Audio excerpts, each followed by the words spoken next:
Very good morning सभी दोस्तों को नमस्कार। और आज की कैबिनेट के मुख्य क्या क्या फैसले हुए आपको बता देते हैं। मध्य प्रदेश के मोहन यादव जी ने कैबिनेट के स्कूल शिक्षा विभाग के सबसे बड़ी निर्णय किए गए। आपको बताएं, नई शिक्षा नीति के अनुसार देश में तेजी से बेहतर क्रियान्वयन हो सके, प्रयास करें कि स्कूल शिक्षा के क्षेत्र में देश अग्रणी बने और स्कूली विभाग के अन्य विभागों से समन्वय कर समस्याओं का निराकरण किया जाएगा। गुणवत्तापूर्ण शिक्षा विशेष ध्यान दिया जाएगा। वहीं आपको बता देते हैं कि जमीनी स्तर से विभागीय कार्यों को निरीक्षण किया जाएगा और सीएम राज्य स्कूलों के लिए निर्माण में आने वाली अड़चनों को दूर किया जाएगा।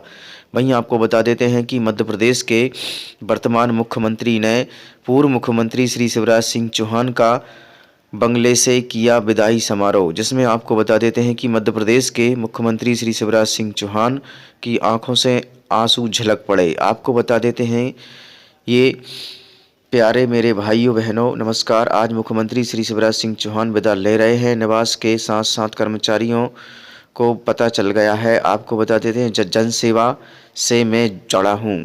B874 बंगले से जब शिवराज सिंह चौहान निकलने लगे तो उनकी आंखों से आंसू बहने लगे। वहीं आपको बता देते हैं, मध्य प्रदेश के सभी लोगों को इस बात का दुख है कि मध्य प्रदेश के मुख्यमंत्री श्री शिवराज सिंह चौहान जी अब पद से नहीं रहे, जबकि लोगों के दिलों में वास्तविक रूप से जिंदा हैं और वर्तमान में भी हैं।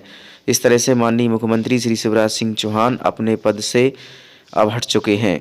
वहीं आपको बता देते हैं, एक साथ मंत्रियों ने ली शपथ, 5 मंत्रियों ने। और वहीं हरियाणा के मुख्यमंत्री ने अतिथि शिक्षकों को किया परमानेंट।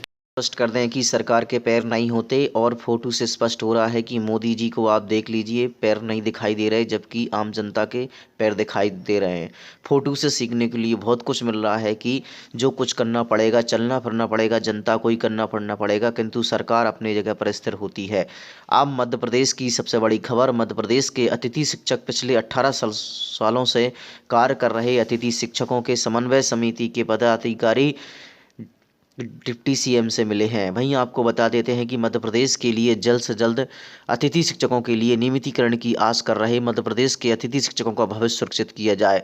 मेरे मध्य प्रदेश के सभी अतिथि शिक्षक भाई बहनों को बहुत बहुत शुभकामनाएं। और यह सुप्रभात सभी लोगों के लिए। दिन की शुरुआत सबसे पहले गाँव से, जहाँ पर खुशहाली दिखाई देती है। और यह जानकारी आप लोगों तक समर्पित मेरे मध्य प्रदेश के सभी भाई बहनों से निवेदन है कि वीडियो को लाइक करें, शेयर करें और चैनल को सब्सक्राइब जरूर कर लें। और अब सबसे बड़ी चटपटी खबर, मध्य प्रदेश के अतिथि शिक्षकों से लिया जा रहा है संकल्प यात्रा में सहयोग। कर्मचारी ने कहा कि हम भाजपा कार्यालय से बात कर रहे हैं, आप लोगों को सम्मिलित होना पड़ेगा। इधर मध्य प्रदेश के अतिथि शिक्षक ने उसको लताड़ दिया। भाई इधर बैंक अधिकारी मैडम ने एक अतिथि शिक्षक को फ़ोन लगा डाला और उससे कहा कि आपको लोन चाहिए क्या। तो अतिथि शिक्षक ने कहा कि भाई हम लोगों के पास सैलरी तो होती नहीं है मैडम। और उन्होंने अपना नाम बताया, पूर्वी मिश्रा। इस तरह से अतिथि शिक्षक ने बैंक अधिकारी मैडम को बताया कि मैम हमकी सैलरी 4 महीने से नहीं मिलती है, यदि आप लोन देना चाहो तो हमें लोन दे सकते हो। चलिए भाजपा कार्यालय से बात। नमस्कार, भाजपा प्रदेश कार्यालय भोपाल से बात कर रहा हूँ। ध्रुवपाल जी से बात हो रही है? जी सर, आपको प्रधानमंत्री नरेंद्र मोदी जी विकसित भारत संकल्प यात्रा से संबंधित कुछ जानकारी देनी थी। जी 28 दिसंबर 2023 को आपके क्षेत्र में ग्राम पंचायत नाम जगह पर मोदी गारंटी वैन प्रवेश करेगी। इस यात्रा के जरिए लोगों को केंद्र सरकार की योजनाओं के बारे में बताया जाएगा। जी आपसे अनुरोध है कि आप इस यात्रा में सभी कार्यकर्ताओं के साथ हिस्सा लें और मोदी सरकार की योजनाओं के बारे में जानें। सर, आप यात्रा से जुड़ेंगे?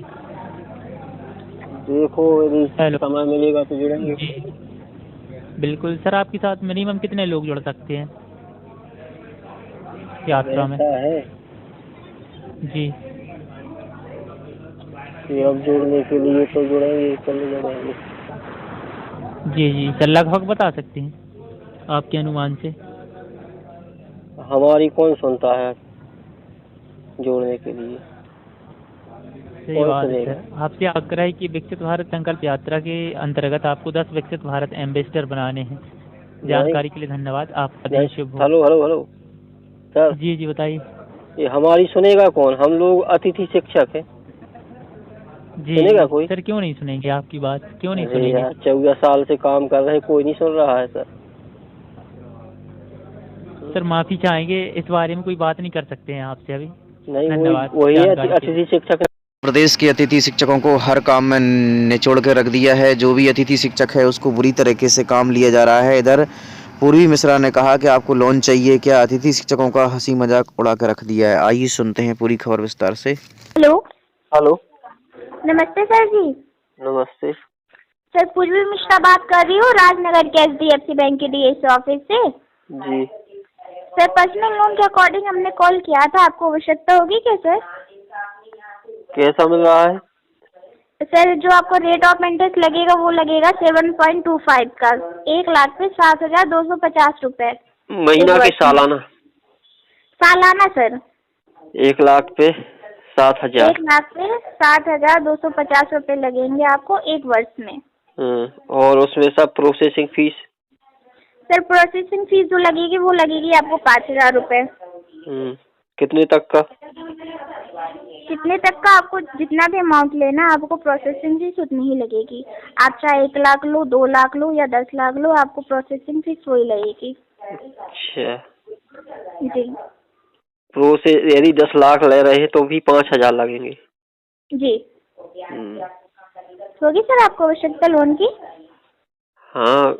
आपको कैसे पता चला कि हम इनको फोन पे? सर नहीं ऐसी बात नहीं है सर, वो क्या है ना, हमारे पास जो गवर्नमेंट जॉब वाले होते हैं उनकी हमारे पास लिस्ट आती है, कॉन्टैक्ट लिस्ट, तो इसलिए हमने आपका नंबर था, इसलिए हमने आपको कॉल किया। तो अगर आपको आवश्यकता हो तो फिर आप बताइए। क्या नाम बता रही हैं आप?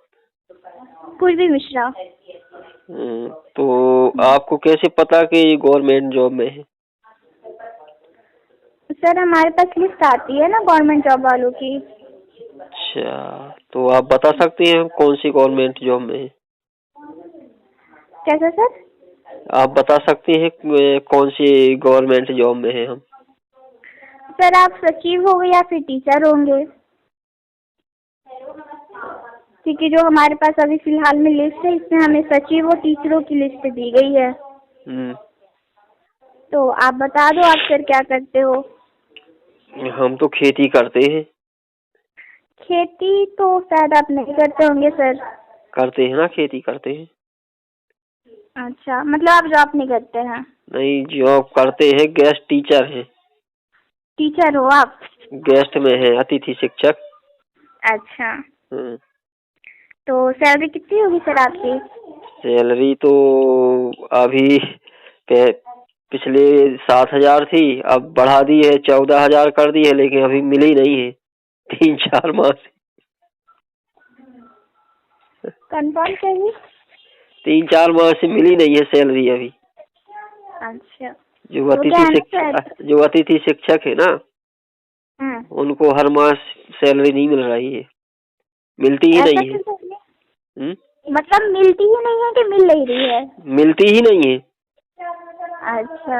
3-4 माह में जब 1-2 बार शिकायत करो तब कभी सैलरी डलती है। मतलब आप प्राइवेट जॉब वाले हो सर? हाँ, प्राइवेट से भी खराब है। है गवर्नमेंट में, लेकिन जो अतिथि शिक्षक कहलाते हैं उनकी दशा सब खराब है, तो हमको कैसे लोन मिल सकता है? बात तो आपकी सही है, क्योंकि सर आप अगर लेते भी हो तो आपको सैलरी स्लिप और स्टेटमेंट देना पड़ेगा 6 महीने का। जी। और आप कह रहे हो आपकी सैलरी नहीं आती, तो आप स्टेटमेंट और सैलरी स्लिप कहाँ से लाएंगे? जी। सैलरी स्लिप बनती है सर आपकी या फिर नहीं बनती है? सैलरी बनती है, लेकिन 3 माह, 4 माह, 5 माह, 6 माह में कहो डले, बाकी हर माह नहीं मिलती है। अच्छा। और आप जितनी आप सैलरी बता रहे हो उतनी भी बहुत ज्यादा कम है। हाँ, सैलरी भी कम है। तो फिर सर कैसे होगा? तो वही तो हम कह रहे हैं कि वो हमारा नाम कैसे आ गया आपकी लिस्ट में? सर वो तो हमें नहीं पता, क्योंकि देखो हमने आपको अभी बताया कि हमारे पास टीचरों और सचिव की लिस्ट है। इसमें हमें आपका नंबर था तो इसलिए हमने आपको डायल किया।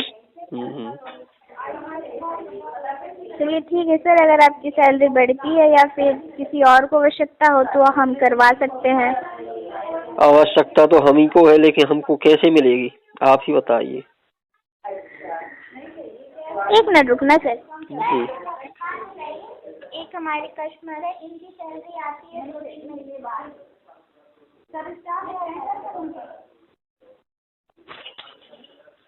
सॉरी सर, आपका नहीं हो पाएगा। अगर लगातार आती है आपकी, अगर इतनी भी आती 14 भी आती लगातार, तो शायद कुछ कर सकते थे हम। जी मैडम, यही समस्या है, कुछ भी नहीं कर पा रहे ना, तो पैसे कोई दे रहा है लोन से। भाई है सरकारी गवर्नमेंट से जुड़े हुए, लेकिन नाम के भर हैं, काम की नहीं है कुछ। सर आप गवर्नमेंट से जुड़ी हुई आपकी जॉब है, फिर भी आपका ये हाल है सर जी। हाँ तो क्या करें, वो अब सरकार है जो करवाएगी वो करेंगे। जी बात तो सही है आपकी। अब ना तो छोड़ सकते हैं, ना घर के रह गए ना घाट के रह गए, सिर्फ लगे हुए हैं कि कुछ आशाओं से जुड़े हुए हैं कि कुछ करेगी सरकार, करेगी। बिल्कुल सर जी। अभी आपको कितना टाइम हुआ है सर ज्वाइन किए हुए? हमको हो गया है कम से कम नहीं 8-10 साल। सर 8-10 साल हो गए? जी। तब तो फिर कुछ नहीं कर सकते सर हम। तो क्या है, बहुत परेशान है अतिथि शिक्षक लोग जो भी काम कर रहे हैं।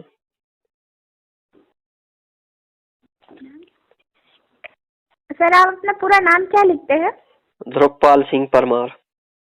ध्रुवपाल सिंह परमार? जी। अच्छा चलिए ठीक है सर। अगर किसी और को आवश्यकता होती है सर तो हम जरूर आप करवा देंगे। आप जी जी। आप हमसे कांटेक्ट करवा दीजिएगा या फिर हमारा नंबर दे दीजिएगा उन्हें, तो हम जी जरूर करवा देंगे। बिल्कुल बिल्कुल। ओके नमस्ते सर जी। नमस्ते नमस्ते। पिताजी भी मिल में काम करते थे उज्जैन में। मैं भी एक मिल मजदूर के परिवार से आता हूं और मैं वो पीड़ा समझ सकता हूं कि मिल में काम करने वाले मजदूर काम करते करते अपना परिवार पालन पोषण के लिए आगे बढ़ते हैं, और ऐसे में वो फैक्ट्री अगर बंद होने के कगार पे पहुंच जाए तो प्रोविडेंट फंड से लेकर सारे मजदूरों का जो भी कोई देनदारी होगी, उस देनदारियों से के प्रति किसकी जवाबदारी होगी। अब फैक्ट्री खुली 1923 में, 60 साल तक ये हुकुमचंद मिल चलता रहा। 4800 से ज्यादा मजदूर उसमें काम करते रहे, लेकिन काम करते करते जब फैक्ट्री बंद हो गई तो मूल जिनने फैक्ट्री डाली वो तो कहीं और चले गए। तो हमने कहा कि नहीं, ये गलत बात। तो ये सरकार तो वही है ना, हो सकता सिंधिया सरकार हो, होलकर सरकार हो, लेकिन बाद में सरकार बदल गई तो सरकार की जवाबदारी थोड़ी बदल गई।